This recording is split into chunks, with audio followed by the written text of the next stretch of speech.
또한 그들이 마음에 하나님 두기를 싫어하며 하나님께서 그들을 그 상실한 마음대로 내버려 두사 합당하지 못한 일을 하게 하셨으니 곧 모든 불의, 초악, 탐욕, 악의가 가득한 자요, 시기, 살인, 분쟁, 사기, 악독이 가득한 자요, 수군수군하는 자요, 비방하는 자요, 하나님께서 미워하시는 자요, 능욕하는 자요, 교만한 자요, 자랑하는 자요, 악을 도모하는 자요, 부모를 거역하는 자요, 우매한 자요, 배약하는 자요, 무정한 자요, 무자비한 자라. 그들이 이 같은 일을 행하는 자는 사형에 해당한다고 하나님께서 정하심을 알고도 자기들만 행할 뿐 아니라 또한 그런 일을 행하는 자들을 옳다 하느니라. 할렐루야.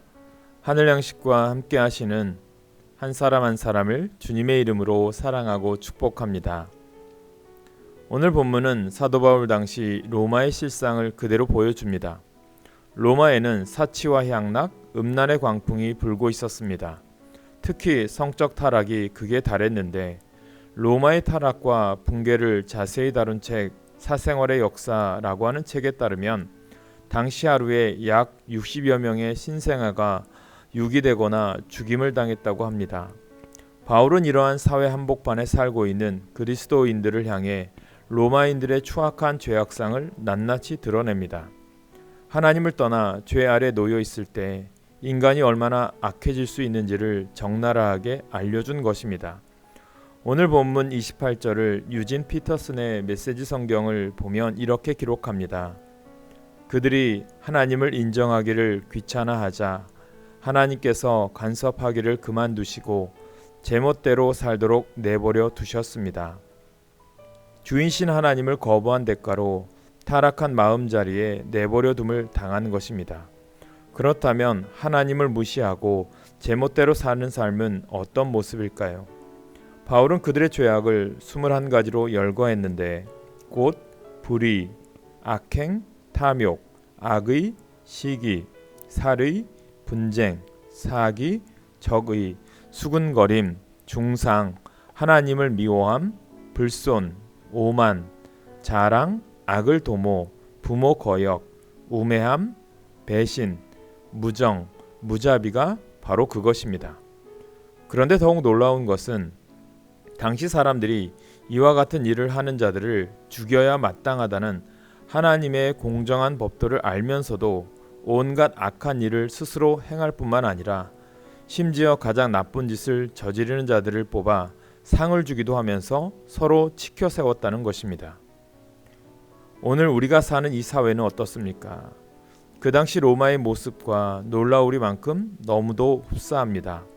세월이 지나도 하나님을 떠나 죄 아래에 있는 인간의 모습은 별반 다르지 않은 듯합니다. 우리 주위에 과거 바울이 지적한 것처럼 하나님을 마음에 두기 싫어하는 일들이 곳곳에서 일어나고 있습니다. 인권이라는 이름으로, 문화라는 이름으로, 시대의 트렌드라는 이름으로, 상식이라는 이름으로 하나님을 무시하는 죄악들이 나타나고 있습니다. 무너져가는 개인과 가정, 사회와 국가가 다시 회복할 수 있는 길은 오직 하나님을 인정하는 것입니다. 하나님의 주권을 인정하는 것입니다. 그럴 때 비로소 제대로인 삶, 온전한 삶을 살 수 있습니다. 그 일에 헌신하는 오늘의 믿음의 그리스도인들 되시길 간절히 소망합니다. 기도 제목을 드립니다. 한 주를 마무리하면서 우리의 삶이 하나님이 기뻐하는 삶을 살았는지 되돌아보며 우리의 믿음 생활이 하나님께 인정받기를 위해 기도해 주시고 이 땅의 코로나의 종식과 아픈 영혼들, 주님 안에서 고통받고 있는 영혼들을 치유와 회복 가운데 인도해 달라고 기도해 주시길 바랍니다. 우리 교회가 주님의 동역자와 일꾼이 넘치게 되시길 기도해 주시길 부탁드립니다. 교회의 부흥과 거룩함을 지키는 그리스도인들 되게 하시고 내일 거룩한 주일도 믿음으로 예배로 승리하는 우리가 되길 소망하며 기도해 주시기를 부탁드립니다. 기도하겠습니다. 오직 한 분이신 하나님, 매 순간 하나님의 주권을 인정하고 내 안에 계신 하나님을 인식하며 살게 하옵소서. 혼돈과 혼란, 혼탁의 세상에서 선명한 말씀의 기준을 갖게 하옵소서. 나를 통해 하나님이 기뻐하시는 선한 열매가 풍성해지게 하옵소서. 예수님의 이름으로 기도합니다. 아멘.